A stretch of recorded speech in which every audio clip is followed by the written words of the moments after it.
सावन के पवित्र महीने में मां नर्मदा का जल लेकर बाबा भोलेनाथ को अर्पित करने निकली संस्कार कांवड़ यात्रा में उमड़े श्रद्धालुओं के सैलाब को देखकर मुख्यमंत्री डॉक्टर मोहन यादव भी अभिभूत नजर आए।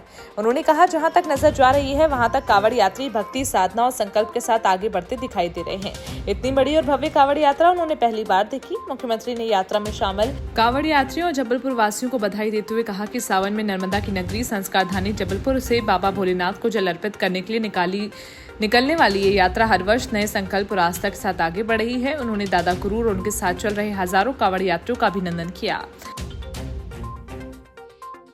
मध्य प्रदेश में औद्योगिक संस्थानों को महत्वपूर्ण प्रतिष्ठानों की सुरक्षा के लिए राज्य औद्योगिक सुरक्षा बल की 3 बटालियन गठित की जाएगी। मुख्यमंत्री डॉक्टर मोहन यादव ने सोमवार को भोपाल के रविंद्र भवन में पुलिस विभाग की नई भर्तियों और पदोन्नति को लेकर आयोजित आभार प्रदर्शन समारोह में इसकी घोषणा की। उन्होंने कहा कि 3 में से 1 बटालियन खंडवा में बनाई जाएगी, जबकि 2 अन्य बटालियनों के साथ स्थान बाद में तय किए जाएंगे। मुख्यमंत्री ने यह भी कहा कि राज्य औद्योगिक सुरक्षा बल में विशेष रूप से प्रदेश के अति पिछड़े जनजातीय समूहों को अवसर देने के लिए बेगा, भारिया और सहरिया की कंपनियां गठित की जाएंगी। इस कंपनियों में इन समुदायों के युवाओं को शामिल किया जाएगा। कांग्रेस प्रदेश अध्यक्ष जीतू पटवारी ने सोमवार को छिंदवाड़ा में कहा कि सरकार पेट्रोल में एथेनॉल मिलाकर लोगों के साथ धोखा कर रही है। उन्होंने कहा, हमें देश को बचाना है तो कांग्रेस को सत्ता में वापस लाना होगा। एथेनॉल ब्लेंडिंग का जिक्र करते हुए पटवारी ने आगे कहा कि देश में पेट्रोल की उपलब्धता को लेकर सरकार की नीतियों पर सवाल खड़े हो रहे हैं। उन्होंने कहा कि बीजेपी के सांसद भी मंच से एथेनॉल को लेकर सवाल उठा चुके हैं। सरकार को इस मुद्दे पर देश की जनता को जवाब देना चाहिए।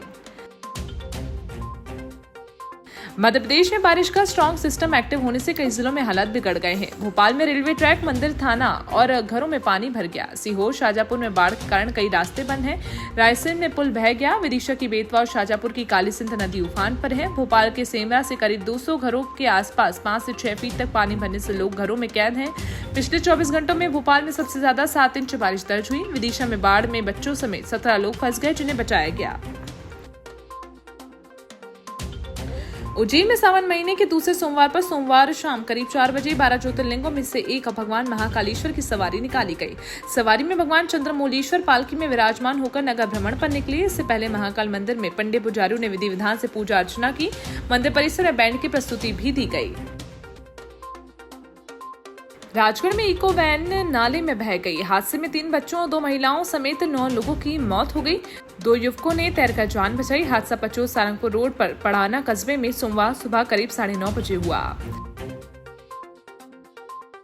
सतपुड़ा टाइगर रिजर्व के चूना में पहली बार हाथियों के बीच लड़ाई का मामला सामने आया है। इस लड़ाई में घायल हथनी सिमता की सोमवार शाम मौत हो गई। वन्यजीव चिकित्सक उसे समय पर मौजूद नहीं थे। उपचार से पहले ही शाम करीब 5 बजे हथनी ने दम तोड़ दिया।